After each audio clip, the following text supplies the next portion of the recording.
I was 18 years old when I got married. I belonged to a very conservative family, a Baloch family, where good daughters never say no to their parents. My father wanted me to get married, and all I said was, if that makes you happy, I'll say yes. And of course, it was never a happy marriage. Just about after 2 years of getting married, about 9 years ago, I met a car accident.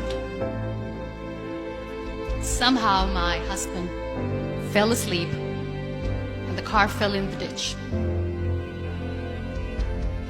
He managed to jump out, saved himself. I'm happy for him. But I stayed inside the car and I sustained a lot of injuries. The list is a bit long. Don't get scared. I'm perfectly fine now. Radius ulna of my right arm were fractured. The wrist was fractured. Shoulder bone and collarbone were fractured.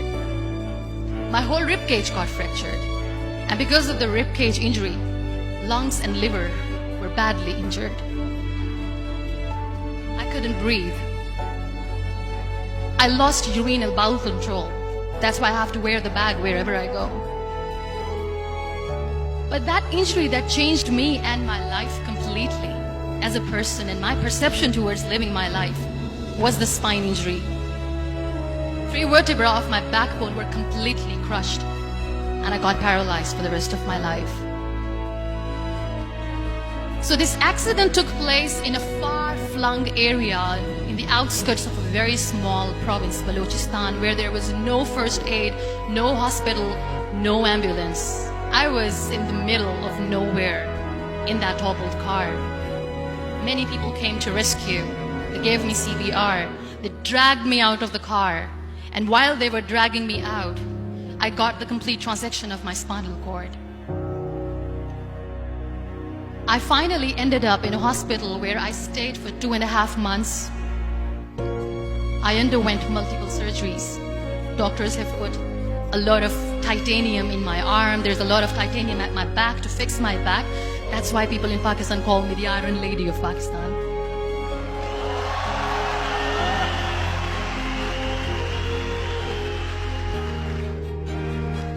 Those 2.5 months in the hospital were dreadful.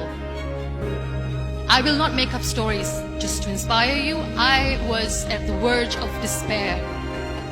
One day, doctor came to me and he said, well, I heard that you wanted to be an artist, but you ended up being a housewife. I have a bad news for you. You won't be able to paint again because your wrist and your arm are so deformed, you won't be able to hold a pen again. And I stayed quiet. Next day, doctor came to me and said, your spine injury is so bad, you won't be able to walk again. I took a deep breath and I said, it's all right. The very next day, doctor came to me and said, because of your spine injury and the fixation that you have in your back, you won't be able to give birth to a child again. That day, I was devastated.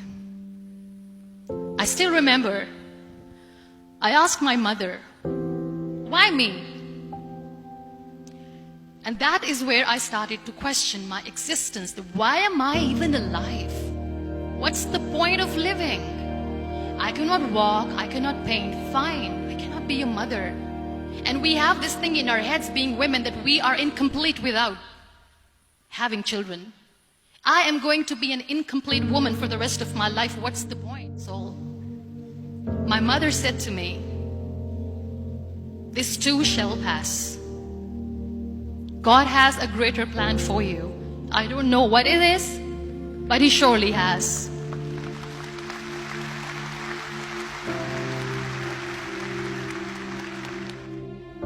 So what kept me going was, one day I asked my brothers, I know I have a deformed hand, but I'm tired of looking at these white walls in the hospital and wearing these white scrubs. I'm getting tired of this. I want to add more colors to my life. I want to do something.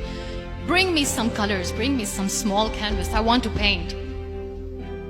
So the very first painting I made was on my deathbed, where I painted for the very first time. There were a lot of infections in my body, a lot of allergies. So doctors wanted me to lie down on the bed straight for not 6 months, for not 1 year, for 2 years. I was bedridden, confined in that one room, looking outside the window, listening to the birds chirping, and thinking maybe there will be a time when we'll be going out with the family and enjoying the nature. That was the time where I realized how lucky people are, but they don't realize. And you know how it all began? That day I decided that I'm going to fight my fears. We all have fears.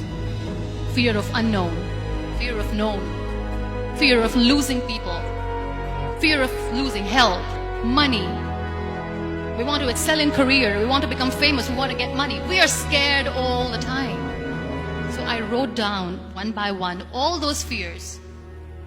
And I decided that I'm going to overcome these fears one at a time.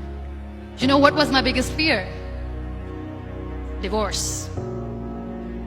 Didn't work. But the day I decided that this is nothing but my fear, I liberated myself by setting him free. And I made myself emotionally so strong that the day I got the news that he's getting married, I sent him a text that I'm so happy for you and I wish you all the best. And he knows that I pray for him today.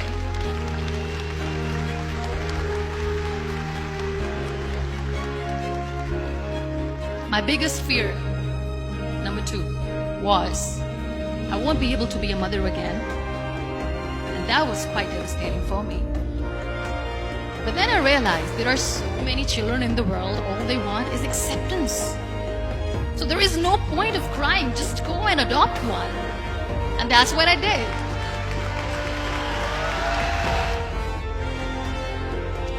So when you accept yourself the way you are, the world recognizes you.